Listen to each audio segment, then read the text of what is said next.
अस्सलामुअलैकुम, बोलीस में खुश आमदीद। मैं हूँ गौहर इशरत। मैं हूँ आपके साथ रमशा साजिद। हेडलाइंस आप जान चुके हैं। बुलेटिन का आगाज़ करेंगे इस खबर से। इलेक्शन कमीशन ने उमर अयूब, शिबली फराज, साहबजादा हामिद रजा को डी सीट कर दिया है। नोटिफिकेशन भी जारी कर दिया गया। इलेक्शन कमीशन के मुताबिक इन अरकान को अदालतों से सजाओं के बाइस नाअहल करार दिया गया।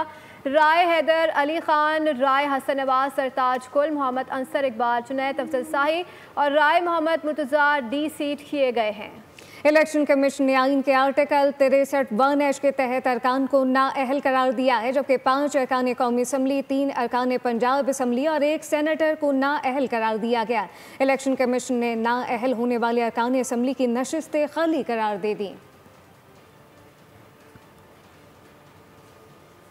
इलेक्शन कमीशन ने तहरीक इंसाफ के 1 सेनेटर समेत 9 अरकान पार्लियामेंट को नाअहल करार दे दिया है, जिसके बाद 8 अरकान असम्बली की नशिस्तें खाली हो गई है। उमर अयूब NA 18 हरीपुर से इलेक्शन जीते थे। NA 96 फैसलाबाद से राय हैदर अली खान, NA 104 फैसलाबाद से साहबजादा हामिद रजा, NA 143 साहिवाल से राय हसन नवाज खान, NA 185 डेरा गाजी खान से सरताज गुल को नाअहल करार दे दिया गया। PP 73 से सरगोदा से अंसर इकबाल, PP 98 फैसलाबाद से जुनैद अफजल शाही और PP 203 साहिवाल से राय मुर्तज़ा इकबाल भी नाअहल करार हो गए हैं। आपको अपडेट कर रहे हैं। इस हवाले से मज़ीद जान लेते हैं। ब्यूरो चीफ अली शेर ने हमें ज्वाइन किया है। जी अली शेर, बताइएगा क्या डिटेल्स आ रही हैं?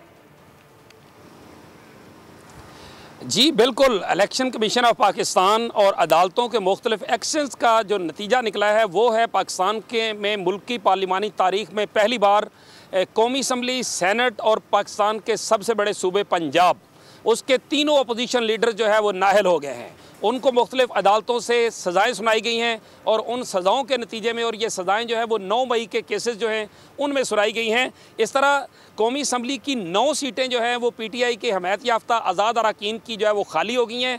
इनमें जिनको पहले नाअहल करार दिया गया था वो सेनेटर एजाज चौधरी थे। जमशेद दस्ती को जाली डिग्री पे नाअहल करार दिया गया था। फिर उसका इलेक्शन शेड्यूल जारी किया गया था, लेकिन लाहौर हाई कोर्ट ने उस इलेक्शन शेड्यूल को मुअत्तल कर दिया। अब्दुल लतीफ़ चतराली, जिनका ताल्लुक चतराल NA 1 से है, उनको नाअहल करार दिया गया था और वो अभी भी नाअहल हैं। अहमद चट्ठा वज़ीराबाद से, उनको नाअहल करार दिया गया था पहले फ़ेज़ में। अब जो आज का फ़ेज़ है इसमें उमर अयूब, राय हैदर अली, हामिद रजा, राय हसन नवाज, सरताज गुल और Shibli Faraz, senator Shibli Faraz opposition leader जो सेनेट हैं उनको भी नाअहल करार दिया गया है। मियाँ अज़हर जो कि फ़ौत हुए थे, उनको उनके फ़ौत होने की वजह से ये सीट खाली हुई है। इस तरह जो PTI के हमायत याफ्ता आज़ाद अरकान हैं उनकी 9 कौमी असम्बली की सीटें खाली हुई हैं, 2 सेनेट की खाली हुई हैं, 4 MPs की खाली हुई हैं। जो पिछला मरहला था इन नाअहलियों का, सज़ाओं का, उसमें मलक अहमद खान बच्चर, जिनका ताल्लुक मियांवाली से है, वो पंजाब असम्बली में अपोजिशन लीडर थे। उन समेत जो है वो 4 MPs जो हैं उनको नाअहल करार दिया गया है। इस तरह अगर ये कहा जाए कि ये मुल्क की पार्लिमानी तारीख का पहला वाक़या है कि जिसमें 3 अपोजिशन लीडर जो हैं उनको नाअहल करार दिया गया है और पाकिस्तान तहरीक इंसाफ की हमायत याफ्ता जो अरकान हैं मुख्तलिफ ऐवानों में, उनकी टोटल तादाद जो है वो 15 है, जो इस वक्त वो सीटें खाली हो चुकी हैं। इलेक्शन कमीशन ऑफ पाकिस्तान ने उनके डी सीट होने का नोटिफिकेशन जारी कर दिया है। एक और लीगल और टेक्निकल नुक्ता ये बताता चलूँ कि जिन लोगों को सज़ाएँ हुई हैं, सुप्रीम कोर्ट ऑफ पाकिस्तान के एक अहम फैसले की रोशनी में इन लोगों को अदालत के सामने सरेंडर करना होगा, तब जाकर इनको अपील करने का हक मिलेगा। यानी अगर उन्होंने सज़ा की मुअत्तली के लिए किसी कोर्ट में जाना है तो पहले अदालत के सामने सरेंडर करना होगा, यानी गिरफ्तारी देना होगी। जिन लोगों को सजाएं हुई हैं इनकी गिरफ्तारी जो है वो लाजमी होगी, तो फिर ये अगला प्रोसेस जो है वो हो सकेगा। अभी देखते हैं कि इलेक्शन कमीशन जो है वो कब इनकी नशिस्तों पे ज़िमनी इंतखाबात का शेड्यूल जारी करता है। एक जमशेद दस्ती का किया था तो उसको लाहौर हाई कोर्ट ने मुअत्तल कर दिया था। अभी एजाज चौधरी का जो सेनेट का है वो पंजाब असम्बली के तक मुकम्मल ना होने की वजह से इलेक्शन कमीशन ने उसकी सीट नशिस्त जो है उस पे ऊपर शेड्यूल जारी नहीं किया। हमें तफसील आगाह कर रहे थे, आपका शुक्रिया। अमरीकी सदर ट्रंप का भारत पर आइंदा 24 घंटों में मज़ीद टैरिफ आयद करने का ऐलान सामने आ गया है। कहा कि रूस तेल की खरीदारी पर भारत पर मज़ीद टैरिफ लगाएंगे। भारत का मसला सिर्फ ये है कि इनका टैरिफ बहुत ज़्यादा है। अगर तवानाई की कीमतें कम हो जाएं तो पुतिन लोगों को मारना बंद कर देंगे। अमरीकी सदर ट्रंप का भारत पर आइंदा 24 घंटों में मज़ीद टैरिफ आयद करने का ऐलान सामने आ चुका है। कहा गया कि रूस से तेल की खरीदारी पर भारत पर मज़ीद टैरिफ लगाया जाएगा। भारत का मसला सिर्फ ये है कि इनका टैरिफ बहुत ज़्यादा है। अगर तवानाई की कीमतें कम हो जाएं तो पुतिन लोगों को मारना बंद कर देंगे। और आगे बढ़ते हुए आपको बताएं कि भारत के इलाके खीर गंगा उत्तराखंड में शदीद सैलाब ने तबाही मचा दी है। आबी रैली ने रास्ते में आने वाली हर शय को मलिया मेट कर दिया। कई मकानात मुनद्दम हो गए हैं, होटल पानी में बह गए हैं, 60 अफराद के लापता होने की इत्तलात हैं। रास्ते बंद हैं, निज़ाम ज़िंदगी मफलूज हो गया है। मकामी अफराद और सयाह शदीद खौफज़दा हैं। मनासिर भी आपको बोल की स्क्रीन पर इस वक्त दिखाए जा रहे हैं कि किस तरीके के तमाम तर मनाजिर हैं और 60 अफराद अब तक लापता होने की इत्तलात सामने आ रही हैं। काफ़ी सारे होटल भी हम देख रहे हैं कि वो पानी में बह गए हैं। खीर गंगा उत्तराखंड में शदीद सैलाब ने तबाही मचा दी है। ये मनाजिर आपको बोल की स्क्रीन पर इस वक्त दिखाए जा रहे हैं। भारत के ये मनाजिर हैं। कई मकानात मुनहद्दिम हो गए और पूरे के पूरे होटल्स भी पानी में बह गए हैं। आपको बताएं कि 60 अफराद के लापता होने की इत्तलात भी सामने आई है। अपडेट कर रहे हैं, गिर गंगा उत्तराखंड में शदीद सैलाबी सूरत हाल है जिसमें 60 अफराद के अब तक लापता होने के इत्तलात हैं। ये मनाजिर आपको बोल की स्क्रीन पर इस वक्त दिखाए जा रहे हैं। कई मकानात मुनद्दम हो गए हैं, पूरे के पूरे होटल्स पानी में बह गए हैं और बोल की स्क्रीन पर ये मनाजिर देख रहे हैं। सैलाबी मंजर हैं कि किस तरीके से ये इतना तेज़ है सैलाब का बहाव जो कई मकानों को भी अपनी लपेट में ले गया है। और हम ये भी देख रहे हैं कि बहुत सारे होटल भी इस सैलाबी पानी में बह गए हैं और अब तक 60 अफराद के लापता होने की इत्तलात भी सामने आ रही हैं। कई मकानात मुनद्दम हो गए हैं, होटल पानी में बह गए हैं। आपको ये मनाजिर बोल की स्क्रीन पर दिखाए जा रहे हैं। कौमी असम्बली ने यौम इस्तेहसाल कश्मीर पर करारदाद मुत्तफ़िका तौर पर मंजूर कर ली है जिसमें भारत के 5 अगस्त 2019 के गैर कानूनी इक़दाम की शदीद अल्फाज में मज़म्मत की गई। भारतीय इक़दाम को जेनेवा कन्वेंशन और अक़वाम मुत्तहिदा की करारदादों की खिलाफ वर्जी करार दिया गया। कौमी असम्बली का इजलास यौम इस्तेहसाल कश्मीर पर करारदाद मुज़म्मत मुत्तफ़िका तौर पर मंजूर। करारदाद वज़ीर उमूर कश्मीर अमीर मकाम ने पेश की। करारदाद में भारतीय इक़दामात को जेनेवा कन्वेंशन और अक़वाम मुत्तहिदा की करारदादों की खिलाफ वर्जी करार दिया गया। मुतालबा किया गया कि आलमी मुबस्सिरीन को मकबूजा कश्मीर जाने की इजाज़त दी जाए। ये ईवान इस बात पर जोर देता है कि इक़दामात मुतल्लिक़ा अक़वाम मुत्तहिदा की सलामती कौंसिल की करारदादों और बैनुल अक़वामी कानून बशमूली चौथे जेनेवा कन्वेंशन की सरी खिलाफ वर्जी है। वफाकी वज़ीर इंसानी हुकूक आज़म नज़ीर तारड़ ने 5 अगस्त को सियाह दिन करार देते हुए कहा कि कश्मीर अब भी बदतरीन मुहासरे और इंसानी हुकूक की खिलाफ वर्जियों का शिकार है। आलमी बिरादरी की खामोशी जुल्म की हिमायत के मुतरादिफ है। वज़ीर इत्तलात अता तारड़ ने इज़हार ख्याल करते हुए कहा कि पाकिस्तान से कश्मीरियों का रिश्ता लाजवाल है। शहीद कश्मीरियों के जस्दे खाकी सब्ज़ हिलाली परचम में लपेटे जाते हैं। 5 अगस्त 2019 जब दुनिया की तारीख लिखी जाएगी तो आज के दिन को स्याह तरीन दिनों में शुमार किया जाएगा। जबरो जुल्म के खिलाफ जाबिर जालिम की आंखों में आंखें डाल के वो ये नारा लगाते हैं कि हम पाकिस्तानी हैं, पाकिस्तान हमारा है। जब घर से जनाजे उठते हैं तो आज भी पाकिस्तानी परचम उन जनाजों के ऊपर होता है। जनाब डिप्टी स्पीकर, पाकिस्तान भारत के ओछे हटकंदों को कामयाब नहीं होने देगा। पुलवामा ड्रामे के बाद कश्मीर की खुसूसी हैसियत ख़त्म की गई। पाकिस्तान भारत के यक तरफा इक़दामात की मज़म्मत करता है। नायब वज़ीर आज़म इसहाक़ डार का तकरीब से खिताब कहा, कश्मीर के ज़ख़म 70 साल से रिस रहे हैं। भारत के जाबराना हटकंदों का मकसद कश्मीरियों की शनाख्त को मस्ख़ करना है। भारत जहन में रखे पाकिस्तान मकबूजा कश्मीर में फ़रीक है। भारत जमहूरी मुल्क है तो कश्मीरियों को अपने लिए फ़ैसला करने का हक़ देना होगा। कश्मीर पर पाकिस्तान की तमाम सियासी जमातें मुत्तफ़िक़ हैं। अक़वाम मुत्तहिदा की करारदादें भारत पर लागू हैं। कश्मीर आज़ाद होकर पाकिस्तान का हिस्सा बनेगा। भारतीय क़यादत मकबूजा कश्मीर पर अपने कब्जे को मजीद मुस्तहकम कर रही है। आज भारत मकबूजा कश्मीर को अपना अटूट अंग कहता है। ये एक बेबुनियाद दावा है। भारत के 5 अगस्त 2019 के इक़दामात अक़वाम मुत्तहिदा की करारदादों उसके चार्टर और इंसानी हकूक़ के आलमी मुआहदों बिलखसूस 4th जेनेवा कन्वेंशन से बिल्कुल मुतसादिम है। आज कश्मीर ज़ख्मी है, मगर वो भारतीय दबाव के सामने। अफवाज पाकिस्तान ने मकबूजा जम्मू कश्मीर के अब्बा हिम्मत और जुर्रतमंद अवाम के साथ गैर मुतसलसल यकजहती का इयादा किया है। Field marshal Syed Asim Munir, chairman joint chief of staff committee, chief of naval staff, chief of air staff और अफवाज पाकिस्तान ने इस अज़म का इयादा किया कि कश्मीर की हिमायत हमेशा जारी रखी जाएगी। ISPR का कहना है कि मुसल्लह अफवाज कश्मीरी अवाम की जायज़ जद्दोजहद की मुकम्मल हिमायत करती है। बैनुल-अक़वामी कानून और अक़वाम मुत्तहिदा की सलामती कौंसिल की करारदादों के मुताबिक कश्मीरी अवाम को हक़ के खुद इरादियत हासिल है।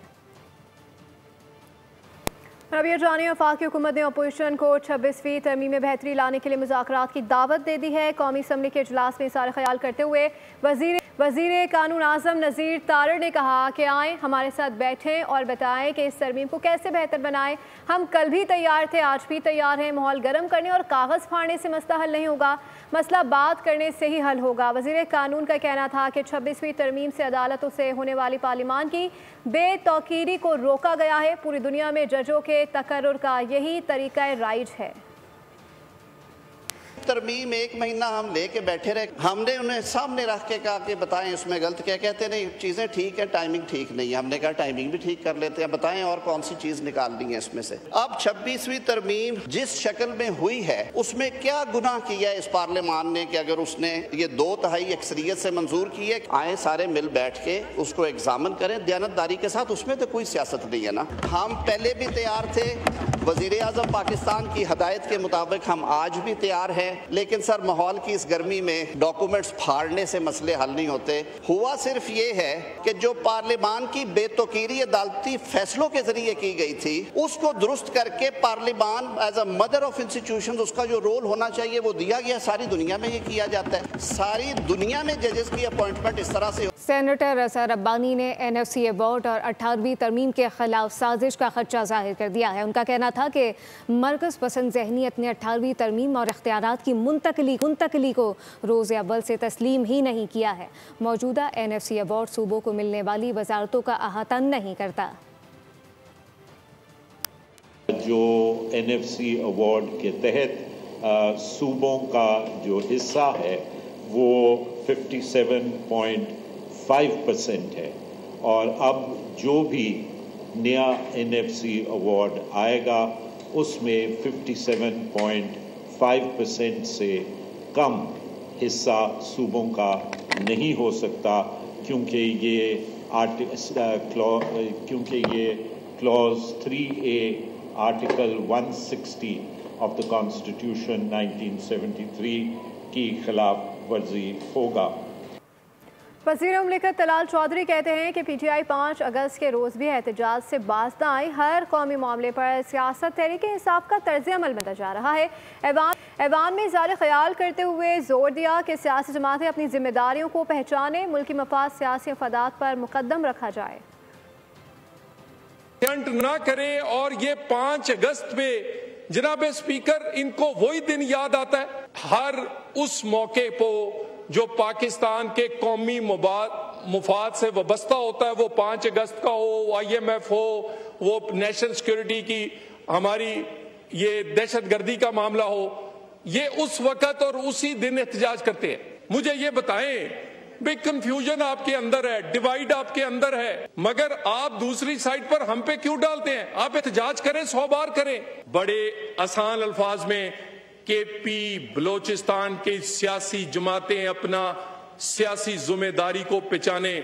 आगे बढ़ते हुए आपको बताएं कि इलेक्ट्रिक के CEO पर इल्जाम के बावजूद क़यादत खामोश क्यों है। मोनिस सल्दी पर हरासानी का इल्जाम साबित, शवाहिद पर फैसला आ चुका, लेकिन इंतजामिया ने केस में दायरा इख्तियार को बुनियाद बना लिया।